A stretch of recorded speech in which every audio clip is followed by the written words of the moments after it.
ये हम बहनों के लिए एक बहुत बड़ी सीख है।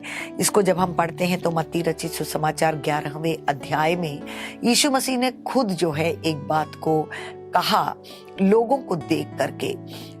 वो ऐसा था, 28वें वचन में हम पढ़ते हैं, हे सब परिश्रम करने वालों और बोझ से दबे हुए लोगों, मेरे पास आओ, मैं तुम्हें विश्राम दूंगा।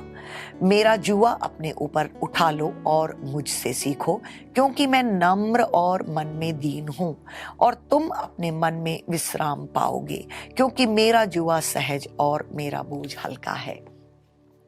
तो जब हम प्रभु के साथ जो हमारा गहरा संबंध है और प्रेम है, उसमें से जो कुछ भी हम परमेश्वर के लिए करते हैं, उसमें हमें कभी थकान महसूस नहीं होती है।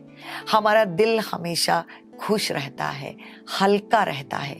कभी हमें ऐसा बोझ महसूस नहीं होता है। जिस तरह से मार्था जो है घबरा गई और उसको जो है बिल्कुल टेंशन होने लगा, और उसको जो है जो कुछ भी वो कर रही है वो बहुत ही जो है उसको बिल्कुल बड़ा दिखने लगा।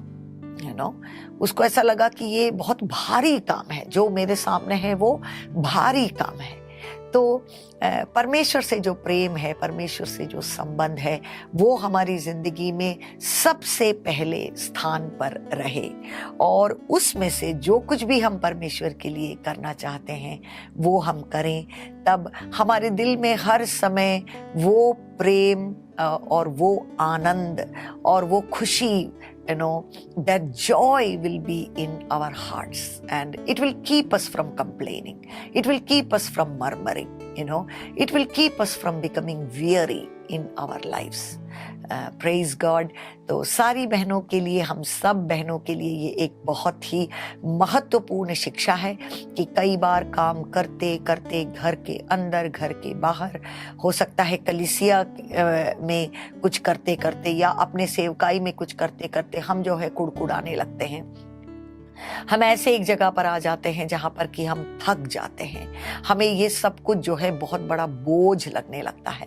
अगर ऐसा कुछ आज आप अपने जिंदगी में महसूस कर रहे हैं तो मैं आपसे कहूंगी कि हो सकता है हम मार्था जैसा कुछ एटीट्यूड हमारे अंदर में आ गया है।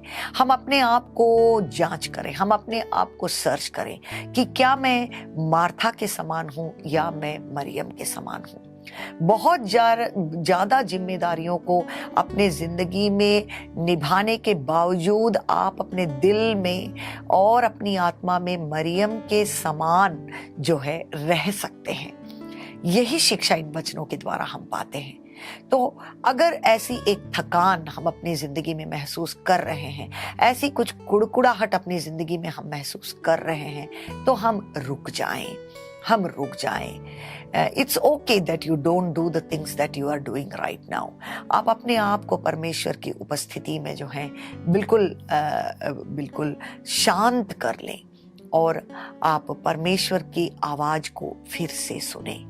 आप आज जो कुछ भी कर रहे हैं वो क्यों कर रहे हैं, किसके लिए कर रहे हैं, इस तरह की गहरे सवालों का जवाब आप अपने आप से पाएं, और नई प्रेम से, नई आशा के साथ और नई खुशी के साथ परमेश्वर की सेवकाई आप करें। God bless you all.